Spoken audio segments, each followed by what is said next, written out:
brand nerds. Oh, it's summertime. Summertime. Summertime. All right, shout, Jazzy Jeff and the Fresh Prince. Brand nerds, I get excited when we have guests that have experiences that I can directly relate to. And this is one of those particular occasions. Number one, Larry, our next guest, doesn't just have experience on the agency side or on the client side. Our next guest has experience on both sides, agency and client, and started with agency. You know, a lot of folks, brand nerds, if they start on the agency side, they stay on the agency side. Folks who start on the client side, they stay on the client side. But I love when they go back and forth. This next guest started on the agency side. Second, ooh, I love me some drip. I love fashion.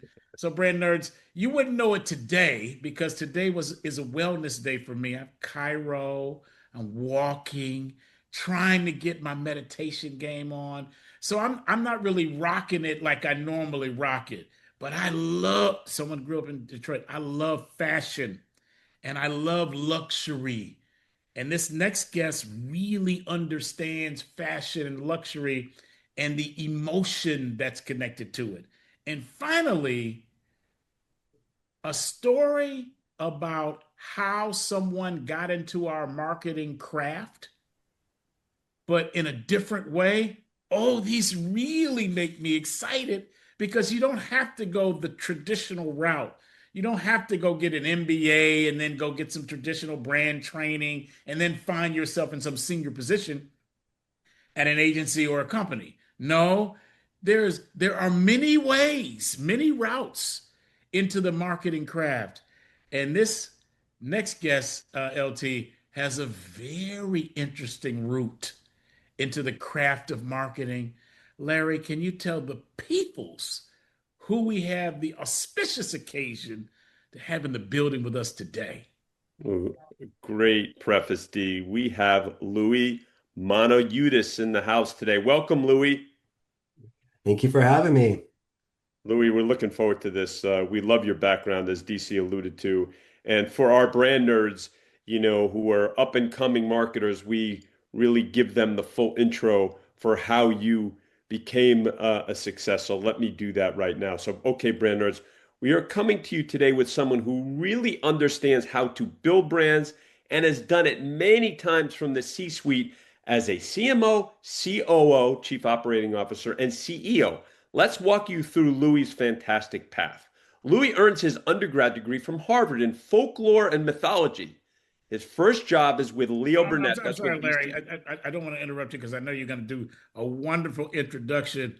But can you just repeat what was this degree in again? I just want to hear these words again. We're going to hit this again, D, as you know. But Louis' degree, and which is really cool, from Harvard, undergrad degree, BA is in folklore and mythology. Okay. All right. Thank you for getting me to read people. We will be discussing this further. Okay. All right. His first job that's what DC was alluding to, is with Leo Burnett. And this is Leo Burnett. This is late 90s Leo Burnett, where that agency was one of the most renowned agencies in the world. As a brand strategist on something near and dear to us, where he actually helps launch Sprite in Latin America. Check that out, right? And also, this all is really cool. Not only is he helping launch Sprite in Latin America, he also works on Motorola's early mobile devices and Morgan Stanley's investment services for successful female execs, which is really cool. The diversity of consumers there is awesome. While this serves as a fantastic marketing and business foundation, Louis is really interested in design, again, what DC was alluding to, and goes back to school at Parsons School of Design, earning a degree in fashion design. Armed with this degree, Louis goes to work at Calvin Klein as an assistant designer, where he is part of a team that launches 2 new divisions under the white label, Wholesale Macy's and Off-Price Retail, which is a brick and mortar outlet store chain. Okay. where they grow annual sales to $500 million. With this success, he joins another designer, John Varvatos Enterprises, as associate designer, recruited to launch Star USA Bridge Line. After successfully doing this, Calvin Klein calls him back to work on the same business units as before, white label, wholesale Macy's, and off-price retail, but this time as the designer. In this role, he helps them launch into 11 retail doors in A malls such as the Beverly Center in LA. All right, clearly Louis is firmly ensconced in the world of fashion designers, and he now gets an opportunity at Tommy Hilfiger to lead the launch of a full-price vertical retail concept called Tommy, starting with 2 retail locations in the US. Of course, this entails the design and development for all licensed product categories comprised of more than 100 core SKUs and more than 500 seasonal SKUs, and developing and executing the multimedia marketing plans from strategic planning and concept development straight through implementation in the marketplace. All right, brand nerds, with our awesome guests like Louis, we usually call out the key pivots in one's career. Here comes Louis's key pivot. He becomes founder and CEO of Cut on Your Bias as a first-time entrepreneur sole founder, creating proprietary and patent-pending technology, merging crowdsourcing and e-commerce, allowing users to vote on and then shop their favorite combinations of fabric, color, and silhouette. He does this for more than 3 years, with highlights including, number 1, championing the first crowdsourcing platform for designer-level fashion, 2, growing revenue 210% from year 1 to year 2, and he's raised more than $1 million in seed round from high net worth angels. He then moves on to be co-founder CMO of Bright Blue Luxury Shopping Guides, with highlights including spearheading capital raising events yielding more than $1 million in seed funding. Number 2, exceeding year 1 sales goals by partnering on sponsorships with luxury brands including Gucci, Burberry, etc.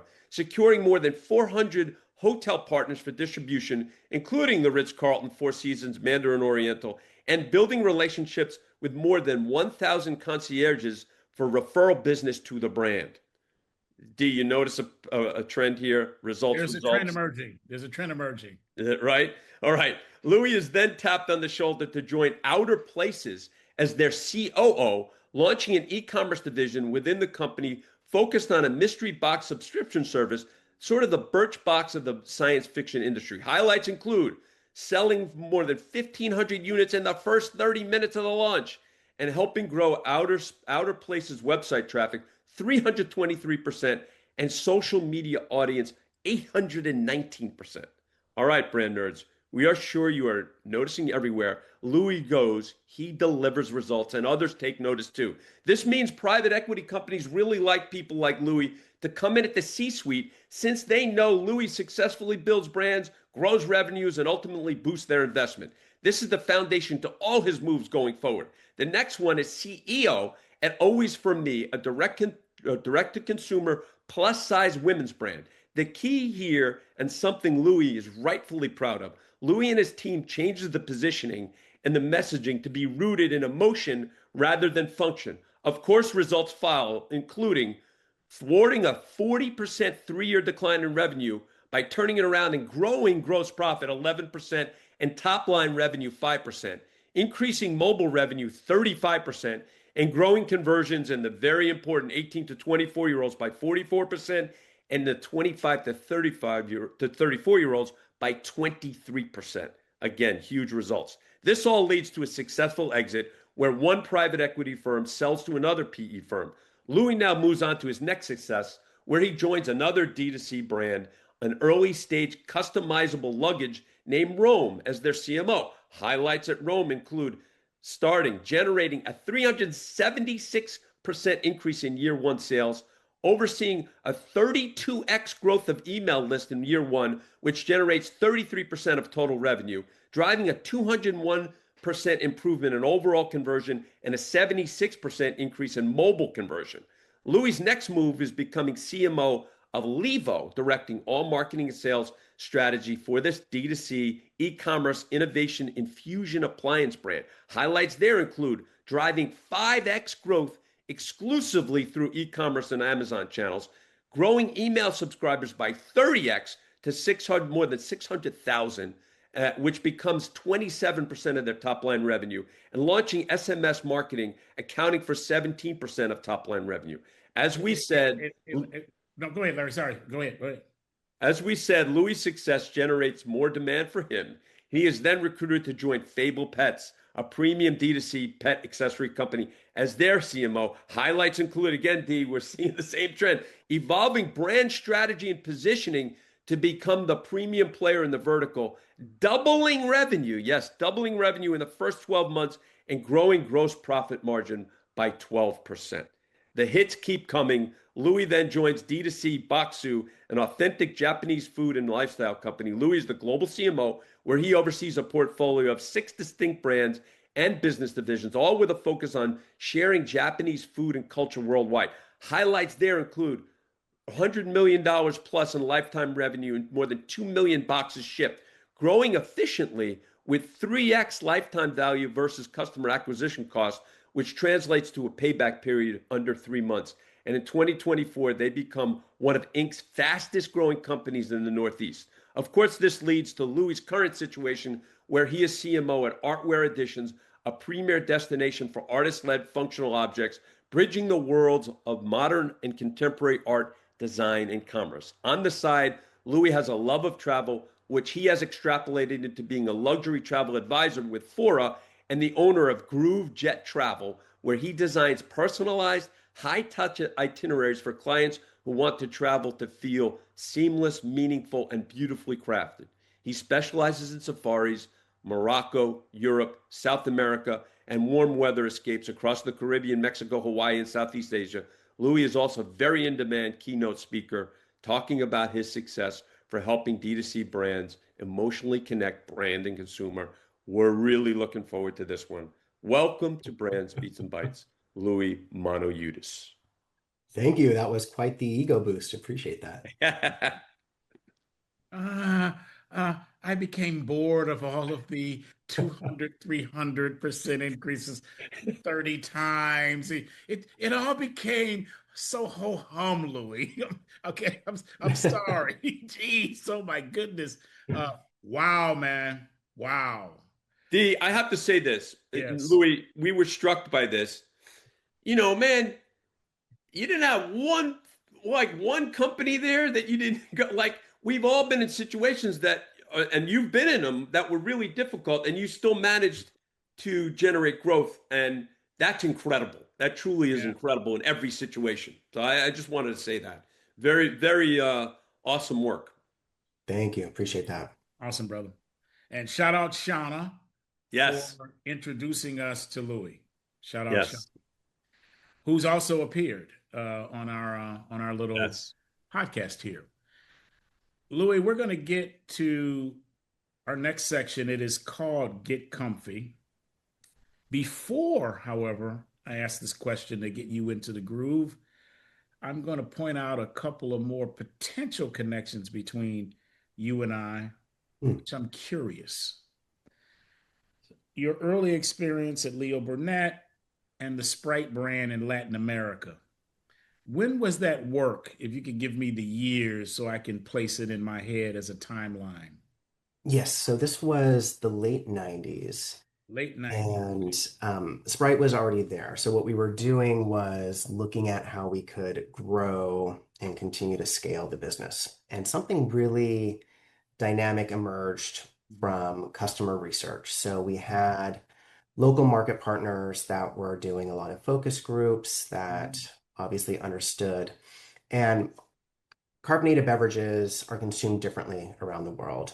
In the US, oftentimes they replace water, for better or worse. What we saw, particularly in areas of Latin America, was that, and particularly with Sprite, in addition to being kind of drunk, every day, it was also being in some ways substituted for champagne at moments of celebration. Mm. Wow. So once we were able to tap into that and say, oh, if we can place Sprite not only, at sporting events and kind of everyday activities, but also at quinceañeras and baptisms and weddings and Yeah, yeah. graduations, that's going to have a real local market resonance for the brand, and that really helped it to succeed a bit further. Oh, that's I did not know that. Uh, That's really cool. And if he didn't know it, that's saying something. yeah, Yeah. I didn't know it.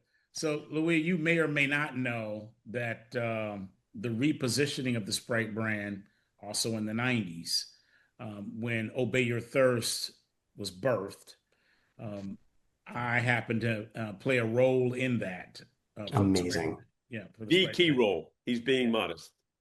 And was Obey Your Thirst the strap line that was being used in the work that you did, or did you all do something different? I believe it was. You I believe it believe was it Obey Your Thirst. was. Okay, so that's Yeah. one connection. The second connection, potentially, is the work that you did with Motorola. Yeah. And so when I left the Coca-Cola company, I went to a startup at the time in Irvine, California called Boost Mobile. And we were Mm. only in California with a smattering in Nevada. And our five-person management team, our mandate was to launch the brand, wireless brand across the US. And the only handset, the only brand that we used was Motorola. So Mm. this is in the early aughts. So when did you do work with Motorola? This was also late 90s, early 2000s, Okay, yeah. and Motorola, I can't remember what the device was called, but it was one of the first texting devices out Ah, there. Okay, yeah, yeah, yeah. So we were working on the brand positioning and getting that out and about into the marketplace. So this was even like, I think pre-BlackBerry, like it Pre-BlackBerry. was, Okay, right. okay. It was when yeah, you had to it's when you had to use the numbers like you had to play like each of the with the alphabet like 8 was yes. TUV and you had to you had to hit the number right. Remember that? I do. I remember that with handsets. I do remember that. Yeah. All right, so that's Yes. the second connection. But the third one is the most interesting to me, and that is John Barbados. Yeah. So, brand nerds, for those of you who may not know, we talked about fashion earlier. John Barbados is a renowned designer, and he is an American designer, which is not all that common in recent decades. So, most of the renowned designers are from somewhere other than the US. But John Barbados, he not only is he from the US, he's from the Midwest, he's from Detroit, and he's a Mm. heavy music dude. He likes rock. You see these themes through his fashion. So I also grown up in Detroit, also a music person, also a person who loves fashion. I discovered John Varvatos. And brand nerds, if you've never been, I don't know if it's still there or not, Louis, but he's got a flagship store in Detroit on Yeah. Woodward Avenue and John R. That place is super dope. It is super dope. I've been in there many times and have left light in the pocket, Louis, after going there. But I just want to give you that as another connection we have. So we have all kind of connections, Louis. We have all kind of connections. All right. So We with do. that, I'll get into the question for Get Comfy. That was all set up. We get into the Get Comfy. So we tipped our hand a little bit at the beginning. The young brother is at Harvard, and he finishes with a folklore and mythology degree. So this is a two-part question. The first is, did you know when you arrived on campus in Cambridge that you were going to be in folklore and mythology? Did you already know that beforehand? And then the second question is, as you were finishing up your university studies, what did you think you might do with such a degree? Hmm. Great questions, Mhm. and ones that I certainly fielded from my parents. Mm. When I entered Harvard, I was a physics slash pre-med major. Now, Ah, Harvard didn't have a Oh, dedicated wow. pre-med track, so usually went into one of the sciences and Okay. right. cobbled together the correct coursework to make yourself a viable candidate. Hmm. And I got through about a year and a half of that. And I remember looking to my left and to my right and Hmm. saying, I'm not sure these are the people I want to spend rest of my adult life working with. Super Mm-hmm. smart, but super intense. And I was maybe just looking for a different pace. And I Mm-hmm. had taken on a whim introduction of folklore mythology, Folk and Myth 50, it was called. And it was all about the power of narrative and storytelling and understanding culture through tradition and ritual. And I Mm-hmm. found it fascinating. So once I realized I was probably not going to move forward with the scientific aspect of my studies, I thought if I'm going to do liberal arts, I can do history, English, anywhere in the country. But there's only Mm-hmm. 5 universities that offer this obscure concentration of folklore mythology. So Mm-hmm. why not take advantage of that? To the And chagrin of your parents, but go ahead. well, I will say to my parents' credit, they were so proud that I was at Harvard. Of course. And Yeah. they said, you know what? Unless you're going into graduate school, no one really cares as True. much about your degree. They're just going to see You went that to you Harvard. completed school and that you did Harvard. And if Mm-hmm. that's what's going to get you excited and have you enjoy this incredible investment of time and money and energy, then do that. Shout And I'm out your so parents, glad they please, did Louis. that. Shout out their names. That's really cool. Yes, very generous. Can you Um, shout out their names, by the way? That's oh really yeah, important. Jim and Julie Monoyudis. All right. Yeah, Yeah. yeah, great, Jim and Julie, incredible, great. incredible advice. Yep.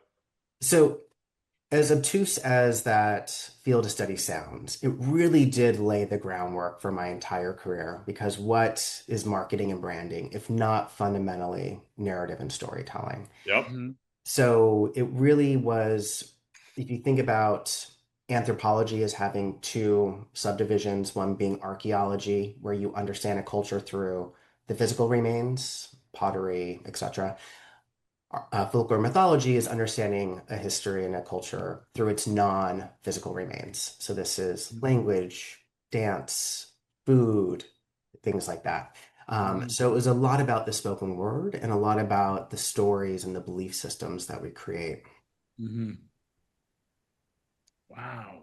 That's very cool. Yeah. Okay. Now, Larry, can I just ask him a quick follow-up? Please go, D. Please go. So you go from very much so a different type of discipline, pre-med with a physics bent to a narrative storytelling area.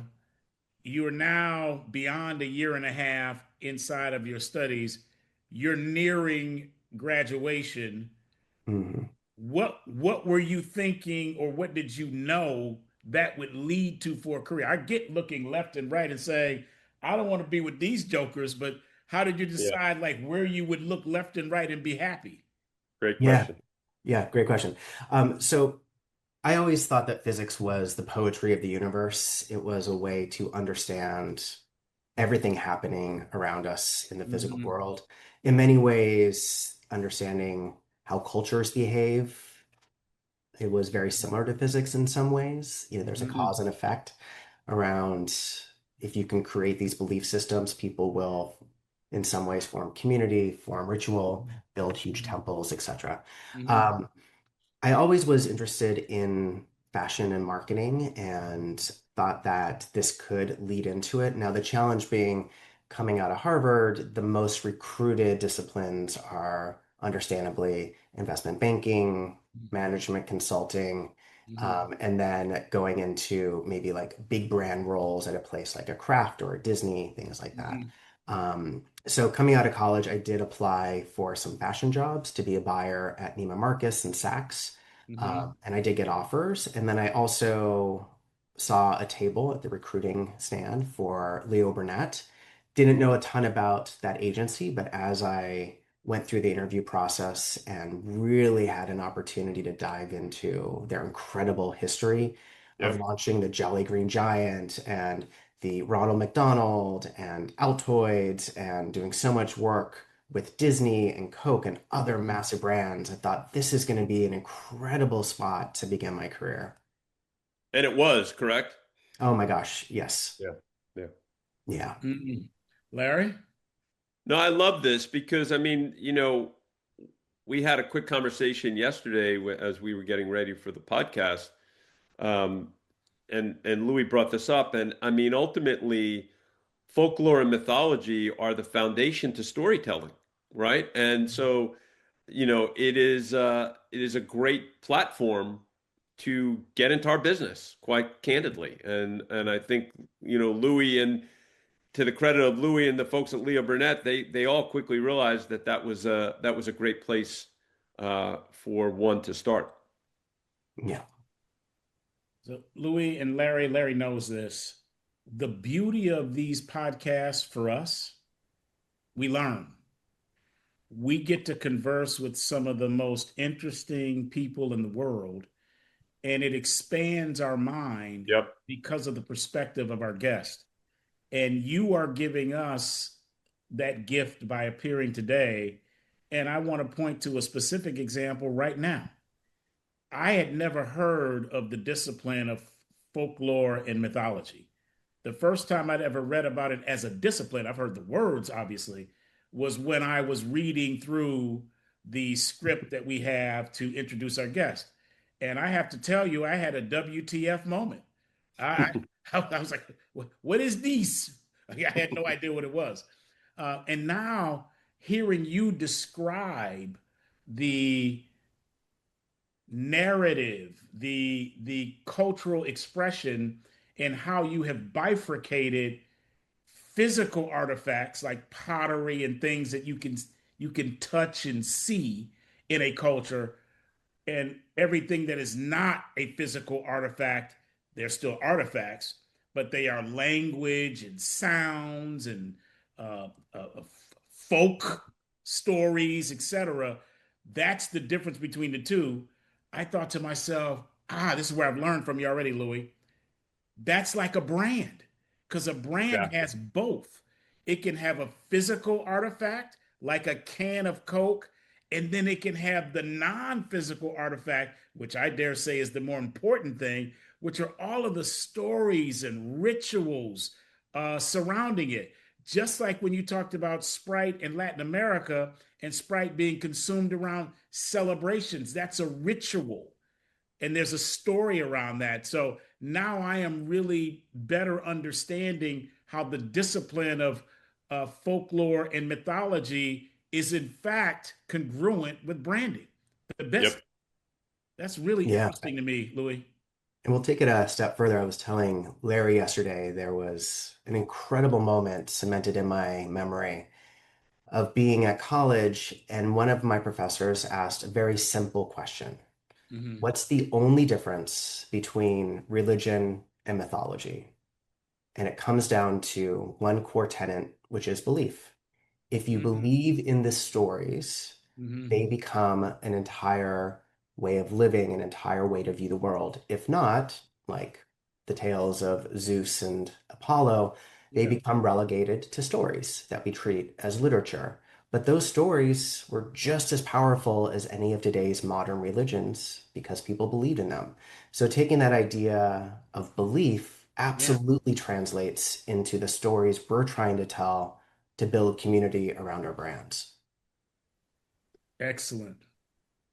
Love that. I'm so glad you brought that up, Louis, because I think that's truly deep, and it really got me to think. And I was thinking about that last night, Louis. That's how much it resonated with me. And there is there is that bridge. Like, what's the difference? And ultimately, we talk about brand lovers, and the brand lovers are at the highest level of belief, right? And so, you know, having the understanding of the narrative of storytelling and the roots that you have is really tremendous. And you can see obviously through all the work that you've done, it's rooted in that, which is really cool. I'll say this quickly before we move on to our 5 questions, Louis. But this professor, what was the professor's name, by the way, that talked about the difference between the two? Do you recall? Mm, Professor Deborah Foster. Okay, Professor Deborah Foster. Professor Deborah Foster, we are shouting you out here on Brands, Beats, and Bytes through one of your prize pupils, Louis. The difference between religion and mythology Yep. is belief. Belief. Well, she asked the question to which you all I'm sure in the moment looked a bit puzzled and then Yes. gave the answer of belief. I'm now picking up this word belief and thinking about my own life. And I believe this could apply to others, but there's a near correlation of one to that which I believe and its value. So, Hmm. so I happen to believe that through fashion, through what one adorns themselves with, I believe that because 95% of communication is nonverbal, you know this, Louis, that when I walk into a setting, based on what I have on, there's something being communicated before I utter a word. Mhm. So that's my belief. So because that's my belief, I place a higher value on fashion. Whereas someone else, if they don't have that belief about the power of fashion and nonverbal communication and what it can say or not say about you, fashion's not going to have that kind of value. So if you go to them and you say some wonderful brand, they would go, why would I ever spend that amount of money on that Yeah. brand? It would be uh, irrelevant. In fact, for many of them, they would think it's dumb. But I think there is a correlation near one of belief, level of belief, either high or low, to level of value, high or low. Absolutely. Couldn't agree more. Yes. All right, cool. I'll go to five questions. So, Louis, this is the way this will go down. Larry and I will ask you questions back and forth until we arrive at five. I get to begin. Take yourself back, way, way back. When you had a brand or brand experience, you could not get enough of it. You could not spend enough time with the brand or inside of the brand experience. It dominated your thoughts. It just did something to your heart, to your soul, Louis. A bit like a first love. What was this brand for you? Great question. The brand that really resonated with me starting in my teenage years was Calvin Klein. Calvin And Klein. this Okay. was Calvin Klein in the 90s when Calvin Mhm. Klein was still at the brand, when you had Marky Mark on a Oh huge yeah, billboard in Times Square. Sure. yeah, You I can had see it now. yeah. Yep. See it now with Calvin Yep. Klein underwear. You had the launch of Kate Moss through the Calvin Klein campaigns. But what really resonated with me, and this was during the college years, was when CK1 came out. Now, Yeah, the yeah. idea of unisex fragrance, Right. unisex clothing, gender neutral or like non-gendered products in general Talk was about ahead of his time, by the way, really in that, right? Oh no yeah. one else was doing Yeah. it. No one Oh else yeah. was talking about it, at least not with such a large audience. Right. And I can still, I mean, I had the ads plastered on my bedroom wall in college. I can still see it in my mind, of like gender non-conforming, these beautiful black and white ads, just with all Mhm. different types of people that all looked so cool and chic and effortless. Mhm. That Mhm. was a brand that cut through the clutter and still rings true to me. I Mhm. love this. I do too. Go ahead, Larry. The thoughts? No, you first, please. So I love this, Louis. That fits perfectly. And one of the things that we love when this happens, Louis, and this happens quite a bit, is that folks that we have as guests, they talk about their favorite brand, and somehow, some way, they end up working on that brand, Yeah. right?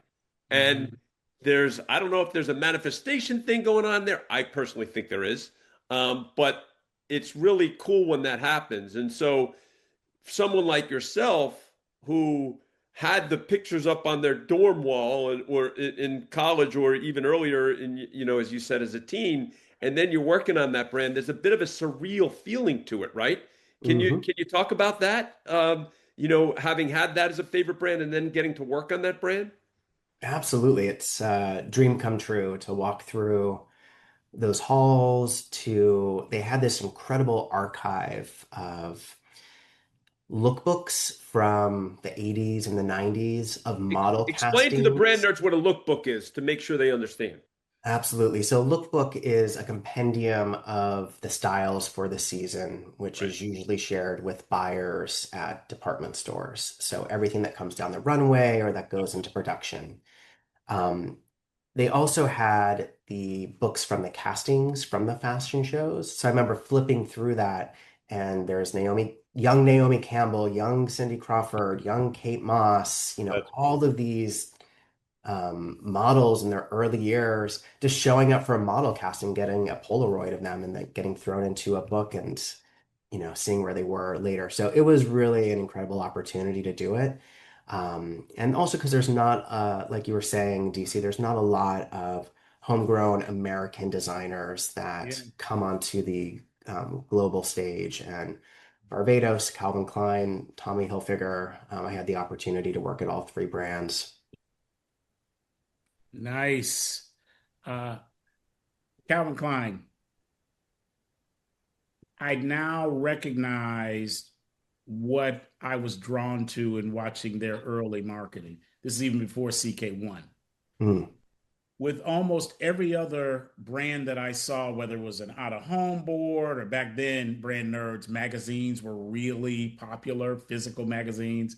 So you'd have a lot of these designer ads in the magazines, but mostly the fashion industry was photography led. Photography led. There were some brands that would have uh, video, but most of them really became established through the quality of the photography. What was different about Calvin Klein than any other brand, and I'm just really coming to this conclusion now, is with the other fashion brands, the photographers were capturing a photo. That's what they were doing. So that's what you'd see in out of home and in print. With Calvin Klein, the photographers felt like they were capturing a moment Mm-hmm. different than a photo.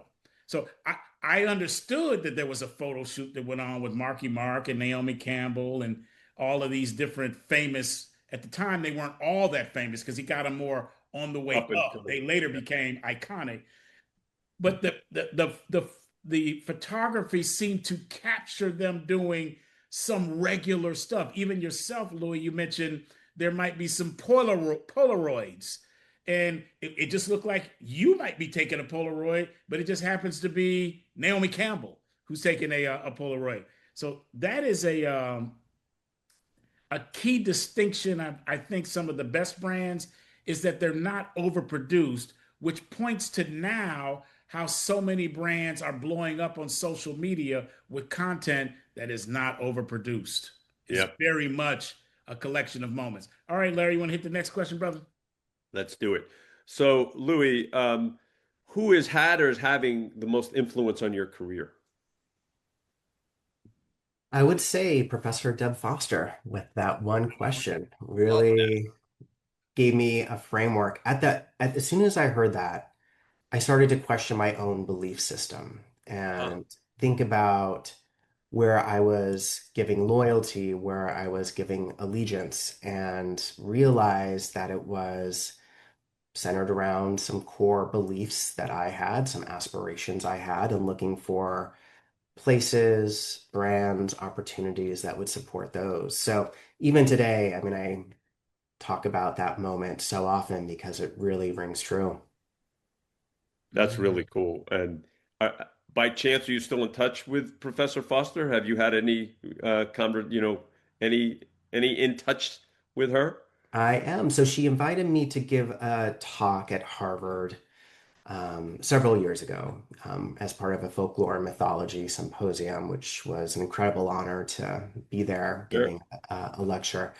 And then I was in touch with her last year as I was working on a keynote and wanted to get some insight from her as well. So I'll be sure to share this episode with her. She'll be Oh, thrilled. please.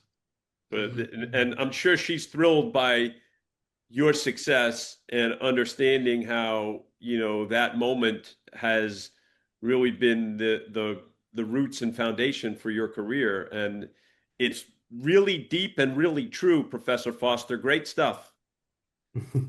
Absolutely. D, you want to get to the next question? Or you have Let's anything do it. else? No, I do not. Louis, this might be a bit of a challenge for you, this next question, given all of the wonderful successes that you've had across a range of different industries and the trajectory of the hockey stick, if you will, of the growth of the businesses and brands that you've touched. But this next question has nada to do with any of your successes. This next question, my brother Louis, has to do with failure, a loss, one that you would consider one of the biggest, if not the biggest, of your career. And this was on you, Louis, not any where the private equity folks they decided to cut the Mhm. investment, none of that bullshit. Just on you. You made the mistake, Louis. And most importantly for the brand nerds, and take yourself back to the seat you were in Cambridge. What did you learn from it? And think about yourself back then, what you'd want to say to yourself about what you learned from said mistake so that you could help yourself either avoid that mistake or do better. Go ahead. Absolutely. And it's such a great question. I'm glad that you bring it up. The common thread, I would imagine, in a lot of the responses you receive to this question has to do with hubris. Mm. So in Yep. mythology, a famous story of hubris is Icarus, who received Icarus, the sun Can't got a fly too little close to the warm. sun now. Got a little warm, Louis.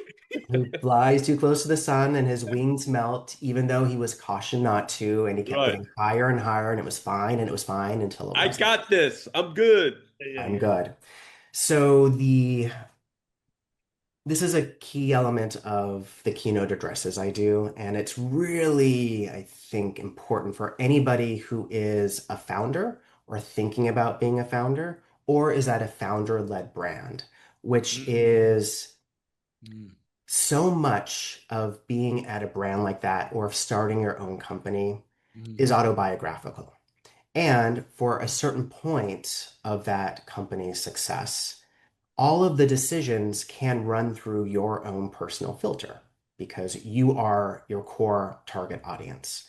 There mm, comes a tipping point, though, when you may no longer be your core audience. And for the company or the brand to continue to scale, you have to get out of your own way, drop your ego, and say, I'm going to listen to my customers as mm, opposed to just going with my gut instinct, which means you need to mm, have data infrastructure around you, need to have a listening process in place.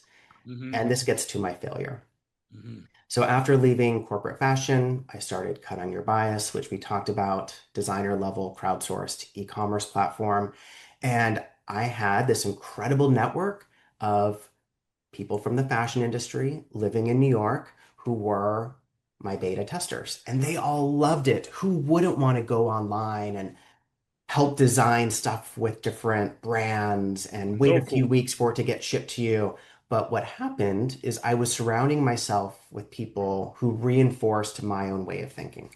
And mm, whenever I would present my idea to someone who said, I don't really get it, or I don't really want to play designer, that's why they're designers and I'm not a designer, mm, or I really just want to buy something and have it arrive the next day, not wait for it to get produced, which was part of the mm, model. I said, you know what?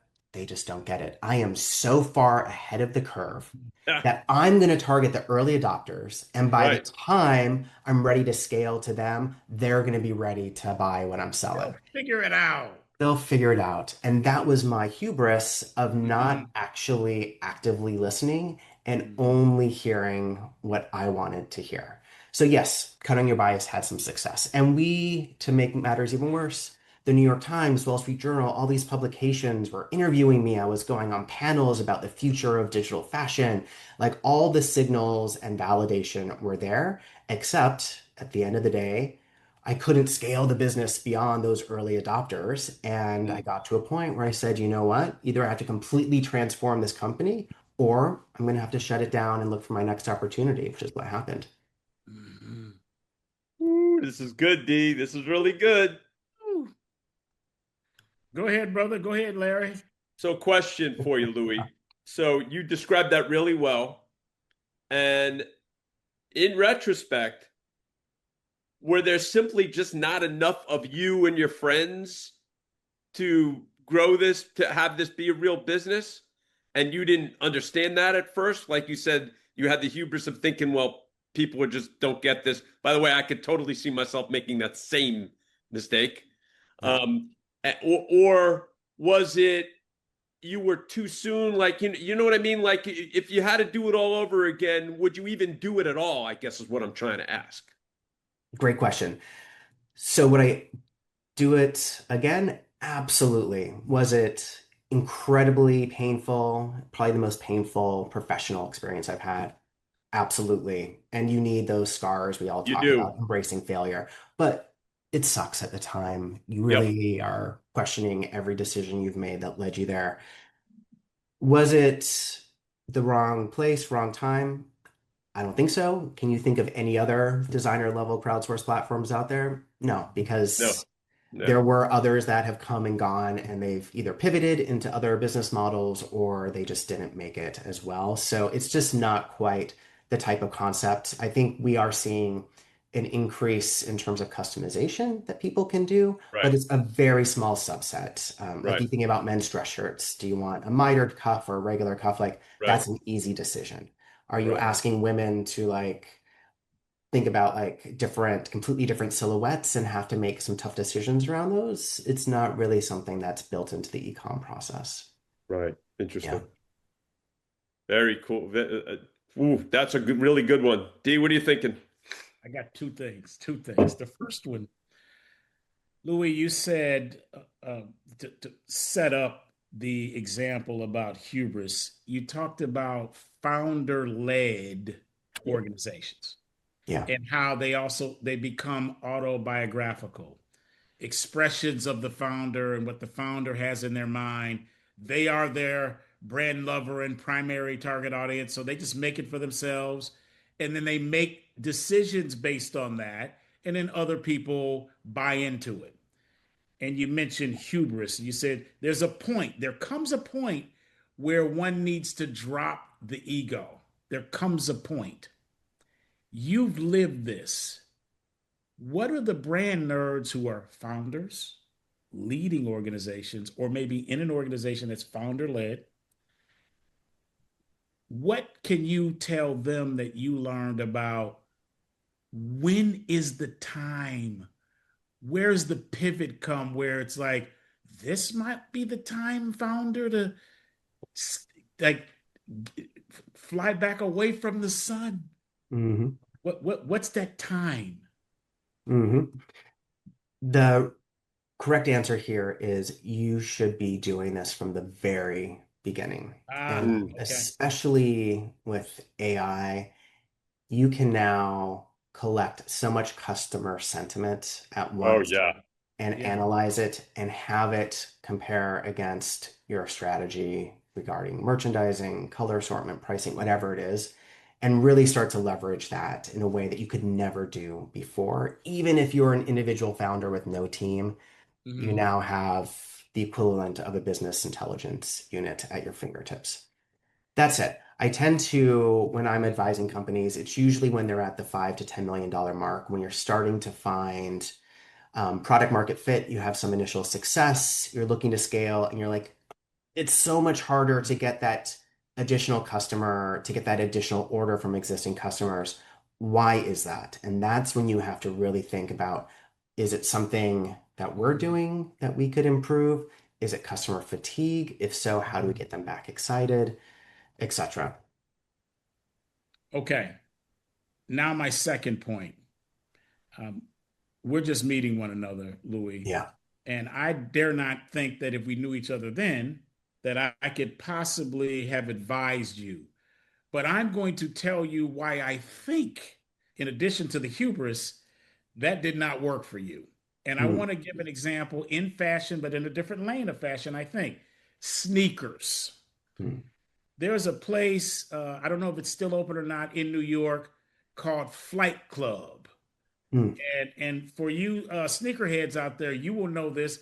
It is a famous sneaker shop where you go and get shoes that are limited edition, hard to find. So think of it as the Sothersby of the sneaker game. You go in there, they'll have it. It's saran wrap. They have one up, and I mean you can drop a lot of money for these shoes. So I used to go to Flight Club, pick up shoes occasionally. And then Nike came up with this wonderful idea called Nike ID. And Yep. Louis, I could not wait to go to Nike ID. You can make your own shoe, your own Yep. colorway. You can do all the things. So here I am. I'm rocking up. It's a nice little studio vibe. You go in, they make you feel like you're a designer. They give you all of these choices, you colors, patterns, all of this. So I was picking all of the stuff. I just picked it all. They were guiding me a little bit, but it was my shoe, my shoe. Then they would make it. I had to wait weeks. Oh, Louis, I was just so excited. Anticipation. Finally, weeks later, the box arrived. And I think it may have even had like designed by DC. Oh It man, did. I did it too. you So did it. yeah. Oh, and I remember I got Air Force Ones. I popped open the box with glee. I took out the shoe and looked at it and paused and said, "This is a fucking ugly ass shoe." Okay. Okay. I will never wear this shoe in public. What was I thinking? Yeah, what in the world was that? And the reason why is because I'm not a designer. Right. To your early point. But then I think there's a more fundamental reason why. By the way, Nike ID did not work. It did not work. Just like unfortunately your idea, Louis, did not also work. But there's a more fundamental reason why I believe both did not work, and it's not I'm a designer. I'm not a designer, and you are. I think the more fundamental reason has to do with the human species and what we deal with. The average human makes 35,000 decisions per day on average. The adult, 35,000 daily. And then of that 35,000, 70 of them are like big, 70 decisions.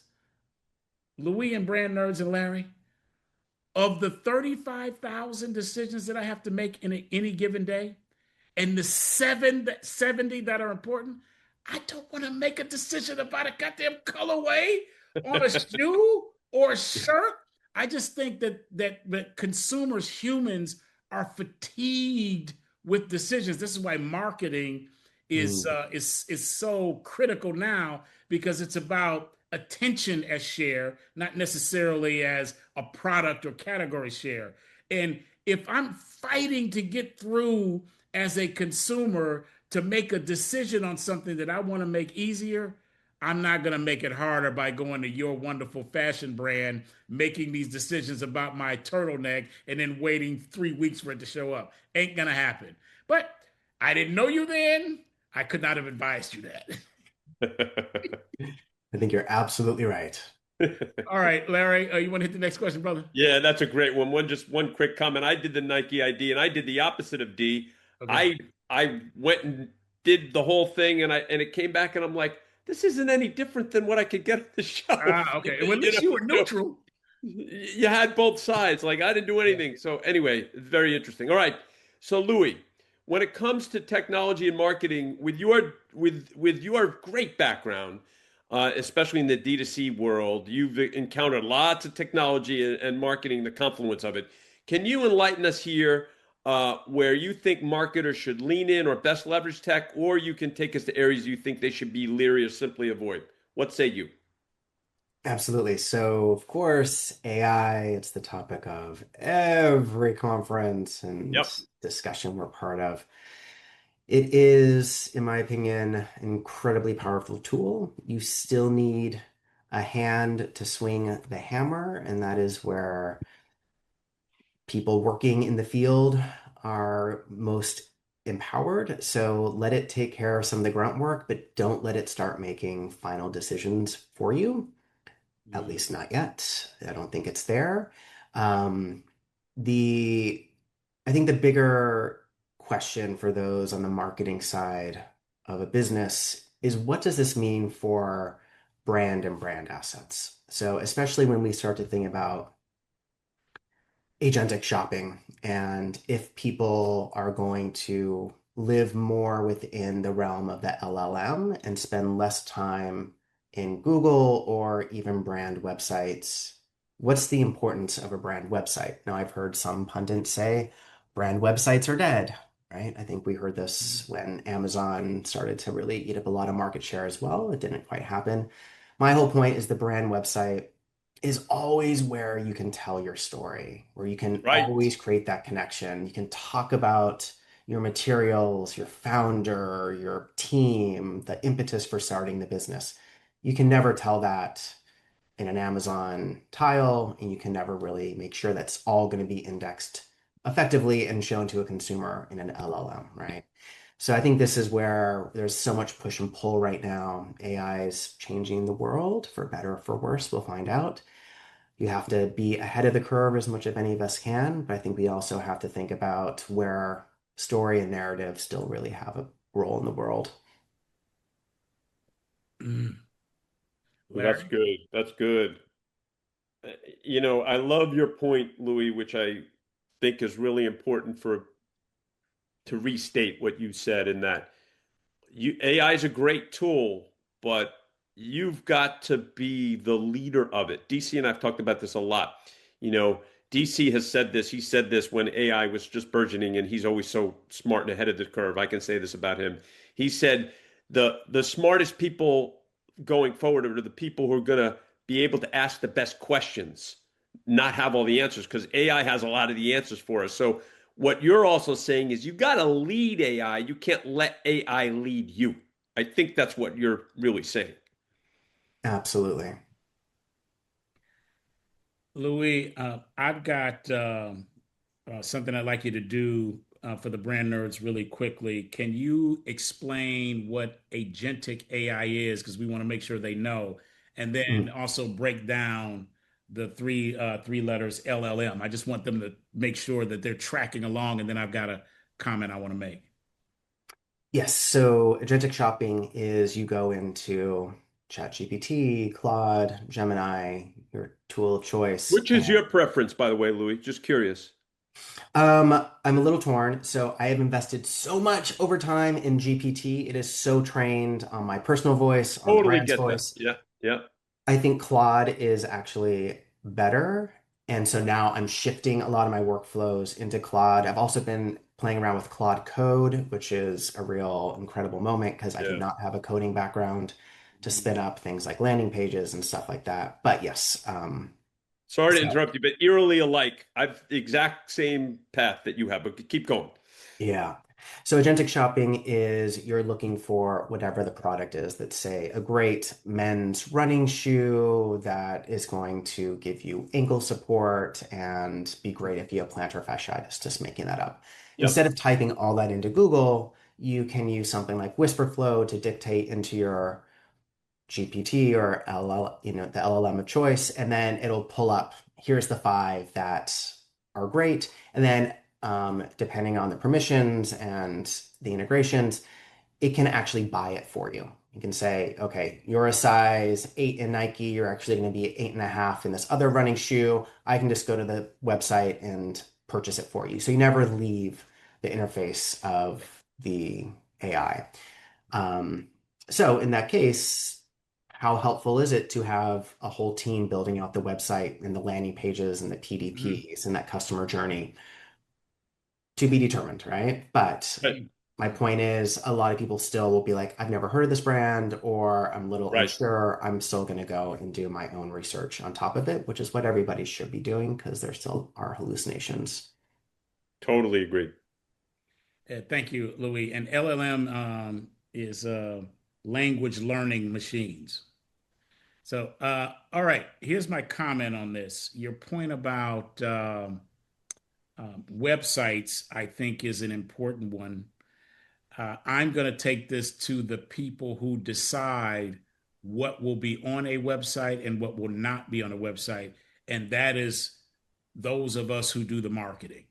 the brand building. We decide whether a website will stay or go, and we decide what content will be on that website or not. And largely, we used to make these decisions purely based on what we would get from Google or Meta, okay, data from them. Now we have a different an additional resource called the LLMs. So it's not a human coming to a website oftentimes searching around that Google will say this person came and they stayed this long here and then they went there and to track it. It's like no, an LLM, not a human, an Right. LLM came to the website and did these things. So I'm now talking to the marketers here that are going to be making these decisions about the websites. Do not allow AI to make the decision for you Yep. on what you do with these websites because the LLMs do not have two items yet that you as a human have, and that is creative judgment and taste. They don't have that yet. They can give you options. They can give you the data on what happened with the transaction. They can tell you, they can steer people towards a particular shoe. You use the running shoe, Louis, because they are pulling data on shoes that were purchased, how many, what was said about the shoe, about the fit in social media. Did people like it or not? And that way they will guide the LLM will guide us, the human, into deciding what shoe we want. And if we have agentic AI or agentic shopping, we can just give with our permission. Highly encourage you all, brand nerds, if you are using agentic shopping, that you have a fail safe that says as a prompt, before you buy, check with me. Okay. Otherwise, you can be buying a lot of stuff and Yeah. the agentic shopping will have a ball and your credit card will be screaming. So I recommend that. But creative judgment and taste to decide what you will have on your website and whether you will have a website or not. That's my response on the tech side of it. That's great. All right. Do you want to hit the last question? Louis, very simple. What are you most proud of? When I look at the moments that are the most meaningful in my professional career, it's the moments of mentorship and building those relationships with others on my team. So over the years, I've had the opportunity to work with some incredibly talented folks. And after I've left, some of them have sent me really beautiful messages. I have them all saved. If I'm having a hard day, I'll go back and I'll read through them about the impact that they feel that I had on them in their career, and conversely, the impact that they've had on my career. So those are the moments that I think are most memorable to me. Mm, Oh, that's good. nice. Uh, Nice. just quick question, Louis. Have you done anything consciously to mentor folks, or has it just sort of happened as catch can? My overall philosophy in life is that everyone just wants to feel seen and heard. So Mm, customers buy a brand, team members by their boss, children by parents, etc. So if you give people a safe space to be seen and to be heard and to hear what they have to say at face value, and to fundamentally go into conversations, especially in professional context, with the mindset that everybody wants to do a good job. Like there's very few people that are trying to scam the system and get away with whatever they can. Most people want to invest their time and energy to learn and to grow. And if they're not able to do that, taking a step back and trying to understand why and how you can unlock that for them. Ooh, that's deep. Can you say what you said at the very beginning one more time? That people just want to feel seen and heard. That's really deep. Love it. D, any follow-up? none for me. You feel seen and heard? Actually, Louis, I do. Good. And well, I wasn't going to say anything, but I'm going to say something now since Louis has called me out. Uh, yes, and it happened for me early, Louis, and Larry knows this, with my mother. Hmm. And quite frankly, because I felt so seen and heard by my mother at such a young age, that became the reference and benchmark by which I evaluated, and in some cases, I'm not proud to say this, judged the degree to which I was seen and heard by my intimate partners. Hmm. So it was my mom was here, and if Yeah. I didn't feel seen and heard to the level that my mother saw and heard me, her name's Gloria Cobbin, rest in power. I often found myself vexed by the delta. Yeah, Absolutely. yeah. So yeah, Louis, that means a lot to me, brother. A lot. Yeah, that's awesome. Yeah. Ooh, Louis, this is great, man. We are now flowing to the next segment, which is what's poppin'? What's poppin', D? What's poppin'? So, Louis, this is our chance to shout out, shout down, or simply air something happening in around marketing today that we think is good fodder for discussion. We understand you have a good one for us. I've been thinking a lot about the the state of the country and the state of consumers' beliefs, religious, political, etc. And I think what people are craving right now, more than anything, is a sense of community and a sense of belonging. And if we look at where people historically found these, it was in churches, in neighborhood communities, in school groups. And as those have become less populated gathering spaces for a majority of Americans, they're now looking for community and identity elsewhere. And how this relates to branding is we're always talking about our customers as our community, but what are we really doing to support that community? So I'll give you an example. When I was at the Japanese snack subscription box, Bokksu, we, of course, were selling to people that had an interest in or maybe had been to Japan. And this had started before I came on, but I was a huge fan of it. We had our own dedicated community billboard. So it was kind of like a Facebook group, but not on Facebook, where it wasn't really moderated. If people had a bad experience with their brand, they could say that. It wasn't censored. But it was also people saying, hey, I'm going to Japan. Like, does anybody have a recommendation on a great place to get teppanyaki in Kyoto, right? And people would come in here and we would bring in like travel guides or we would do a Studio Ghibli activation or whatever it was, just because it wasn't driving revenue for us, it was driving community. And that really gave people an affinity to work with us in a way that I think that other brands I've worked at don't, right? Like Calvin Klein, great brand.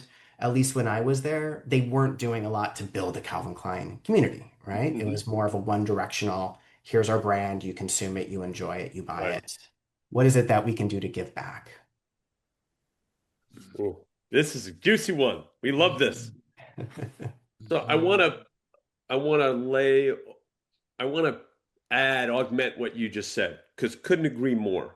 And I would surmise, and for those brand nerds that aren't viewing this on YouTube, I'm holding up my phone, and what's happened with the Gen Zs of the world is that they're staring at their phone all day, and they think they have community from that, but it's a false sense, right? And so I would even take it a step further, Louis. That is there a way that, as a brand, you can foster actual human connectivity that's outside anything that's digital?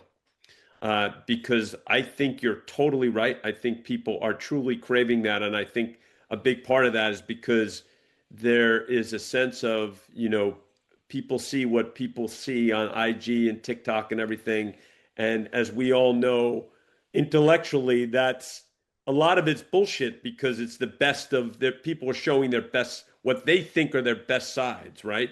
And Right. so if you're struggling in any way, it takes you down a bad rabbit hole. So, if there's anything we can do as folks who are are on the brand side to authentically connect folks in a real genuine way that's in person. That's, I think, part of where we need to go in 2026 and beyond. Yeah, absolutely. And I think one of the challenges with being at a brand that is either like venture or private equity or even family office backed is you're looking to hit growth at such a Right. scale that every initiative is put through this idea of scalability. Yep. In-person events are not inherently scalable. But let's say you get 20 of your best customers in 10 of your top cities together for a half day of programming. Maybe the CEO flies around and you do even a luncheon in the fashion world, a trunk show, whatever it is. For those people, if you can turn them from people that are just excited about your brand to actual brand advocates, and Oh, then yeah. they're telling 10, 20 of their people, Yep. there's a viral coefficient there that's a lot harder to Yeah. measure Yeah. but is absolutely worth the investment. So I encourage anyone listening, don't poo-poo doing in-person events. Don't Right. poo-poo doing these local market activations. They take time and money, but they do have an ROI, even if it's not something that is immediately visible in the spreadsheet. Yeah. Totally agree. Indeed, dare I say, uh, the, our previous guest, and who's like family to us, is a gentleman by the name of Stephen Green. And for those brand news who haven't listened to the show with Stephen Green, who is the founder of Rockcore, Rockcore is give, get, given. It's three words, Louis. And so what happens with Rockcore is they have brands who help support a situation where they get young people to volunteer 4 hours a time, and doing that, they then get to go see a headline concert Mhm. somewhere locally to them. And so again, the cool thing is about you're bringing people together in so many ways, in the volunteer sense, and then to the concert too. And it's all about again fostering community in a real genuine way. And to your point, I think it's really hard to compute an ROI on that, right? Like you just don't know where that goes, but what that can do in helping foster relationships with people is just really huge. Absolutely. Yeah. Community, Louis and Larry, to me, gives humans courage. And Louis, when you talked about the importance of everyone wants to be seen and belong, when you are seen by others and you feel as if you belong to a group of others, it gives one courage to tell others. It gives one courage to be seen by others as part of a community that they identify with.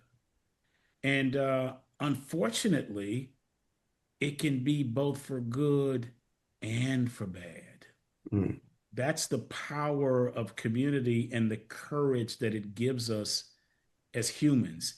It's hard to be an individual out there on your own, carrying some flag, whatever the flag, and being pelted.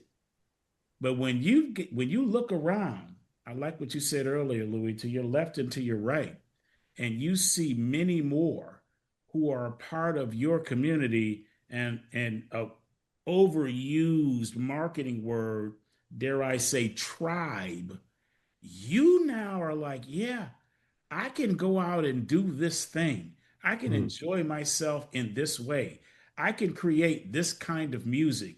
I can wear this kind of fashion. I can create this kind of code. You start to believe it because of the strength of the community and the courage that it gives you. So I think this point you're making about community is critical. Totally agree. Yeah, critical. Great conversation, Louis. That Yes. was awesome that you brought that up. thank Yeah, you. and I think it's time for the learnings. Again, Louis, when we have conversations with folks like you, it feels like it's 5 minutes long, and we're at the learnings. And Damn, already. I Wow. know Okay. this Wow. is Hopefully, this Well, has been as fun for you as it has been for us. This has been a delight. Absolutely. Thank you for having me. Yeah, so here's the way this is going to go down. I'm going to provide my learnings, then DC will go, and then if you can provide anything that you want to highlight that you've learned from the conversation, and we'd love to hear that. All right, so I've got so many learnings, but I'm going to cull it to 7. All right, brand nerds. mhm. The best marketing, number one, the best marketing is rooted in narrative and storytelling. How are you infusing the marketing you are doing with optimal storytelling, brand nerds? Something to challenge yourself for. Number 2, like Louis did, what is your favorite brand and what can you do to get yourself working on that brand? It may seem like a pipe dream, but DC did it. I did it. Louis did it. We've had many other folks on the show. How can you make that happen? Because it's a wonderful thing if you can. Number 3, check yourself before you wreck yourself. Is your hubris getting in the way for what is the optimal decisions you need to make? D, were you going to say something? No, no, no. I was laughing, man. That's good. Right? So Yeah. that's the hubris one that Louis called out, which is really great. Number 4, always be thinking about your brand story and optimal ways and distribution points to do it in the best way possible, i.e., you need to still have your website and other things where you control the narrative all the way. Number 5, we cannot say this enough. DC has said it numerous times. I'm going to repeat it. Creative judgment and taste is the key area we as humans and marketers have over AI and anything else. And that is something you need to cultivate and figure out how you can continually grow in that mode. Number 6, brand nerds, personally and professionally. How can you help others be seen and heard, as Louis talked about, which is huge. And number 7, brand nerds, is there a way you can have your brand in the genuine epicenter for fostering community and belonging in person? Those are the 7 of mine. Great stuff, Louis. Thank you, Larry. Those were really good, brother. All right, Louis. I don't know if you've listened to one of our podcasts or not. At this juncture, I make a valiant attempt to share from my perspective what is it that this being in front of us virtually is offering the 8.1 or 2 billion people on the planet that only they can give it to us in their unique way. We might get parts of it from other people, but what is it that this one guest, this one human, in my opinion, is providing as a gift to the rest of us? I often tell my daughters, I have 3 daughters, Louis, and I also now have a granddaughter, and I'll tell my granddaughter this as well. She's just a little more than 10 days old.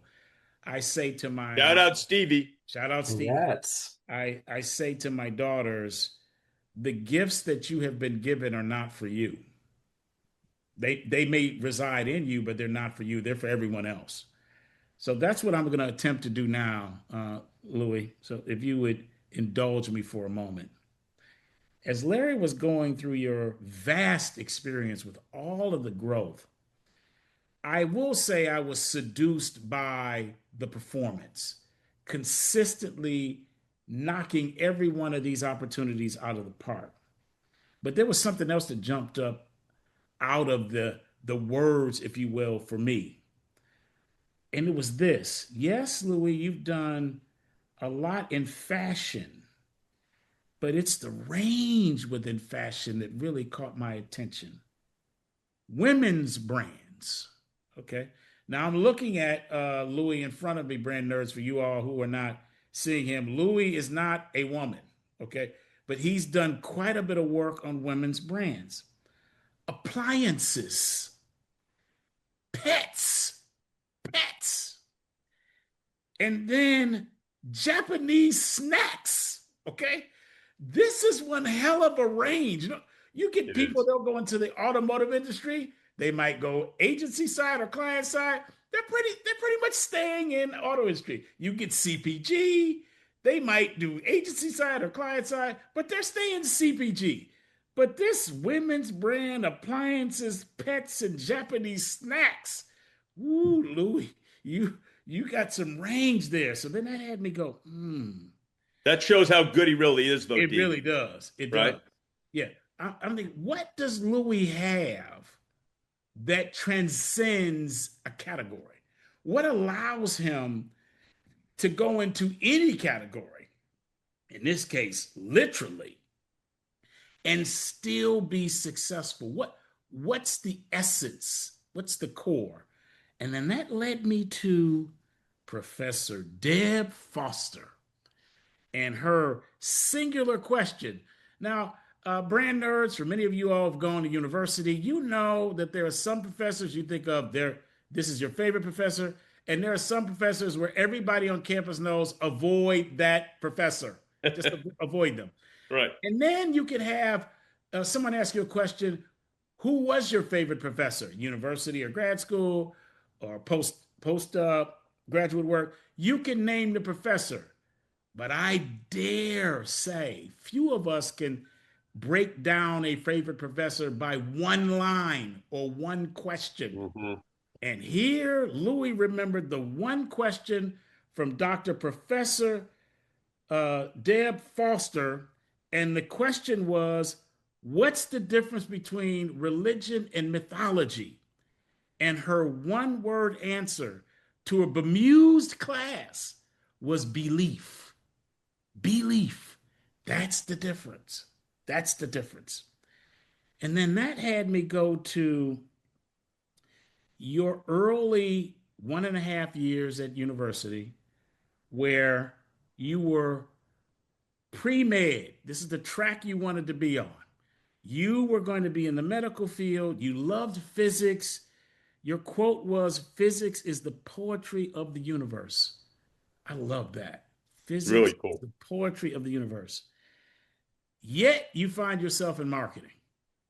So I thought, is there a way to take the construct of Professor Deb Foster and ask a question about two things and then determine in one word what's the difference? So, Professor Foster, religion and mythology, what's the difference? The one word, belief. I then thought, inspired by you, Louis, what's the difference between medicine and marketing?